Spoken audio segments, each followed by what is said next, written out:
My name is Matt. I'm with Professor Owen's Adult Health 1 class. I'm going to be demonstrating how to put in an NGtube today. We're going to start by looking at the orders. The doctor put in the order to have the NGtube placed. We want to know why, the purpose for the tube. So what we're going to do is we're going to come into the room, set the patient up on high fallers just to ensure proper placement. I'm going to drape a towel around the patient so that way if anything leaks out or the patient's spitting anything, we can catch that. I'm also going to double check the identity of the patient using two patient identifiers. So I'm looking at their wristband. I can ask them their name and date of birth. I'm going to then open the NGtube and take it out. I'm going to measure it by starting at their nose. I'm going to take and put it behind the ear, and I'm going to get it down to the xiphoid process, and I'm going to mark that position with some tape so I know how far to insert the tube. We're ready. I'm going to place my NGtube back on top of the package. I'm going to wash my hands. Going to put on my gloves.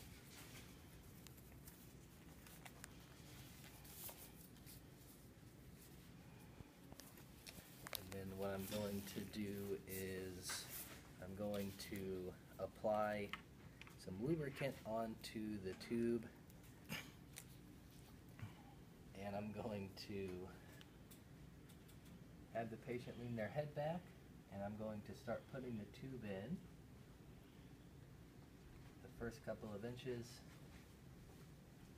then I'm going to take the light here, look into the back of the throat, make sure it's not curling up.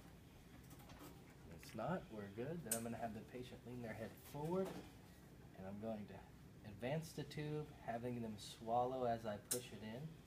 The patient will swallow and we'll swallow. And then if there's any gagging or any choking that occurs, I want to stop and kind of let the patient rest for a little bit.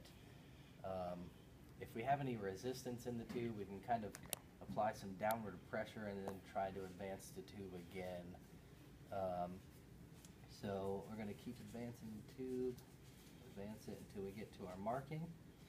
And then what I want to do is to check for placement, I'm going to have the patient speak. If the patient can speak to me, then that's telling me that it's not wrapped around their vocal cords. Then I'm going to also I'm going to aspirate to check for stomach contents, and so I can aspirate and see that it's coming from the stomach. My hospital policy says I can check the pH of it, and then what I can also do is, even after I aspirate, I can listen. So when I push the aspirate back in, I can listen for a swooshing sound.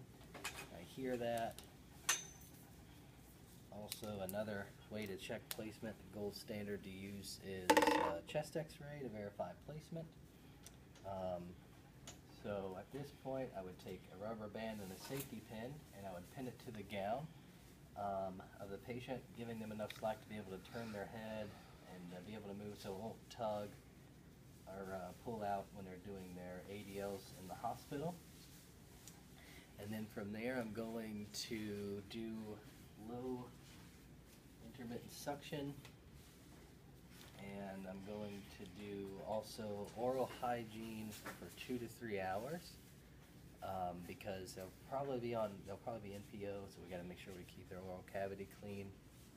So then what I'm going to do is document the time. I'm going to document the placement on which side of the nair that I'm going in. I'm going to document the aspirate contents, the color, the consistency. Then I'm going to secure also the tube with the tape here.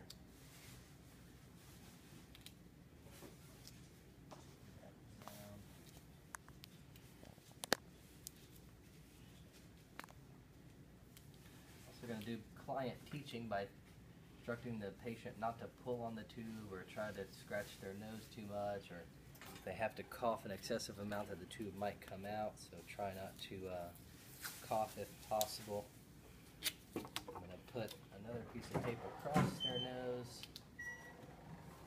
secure it, and document everything there. And then I'm going to come back after it's been in for a while, and I'm going to irrigate it.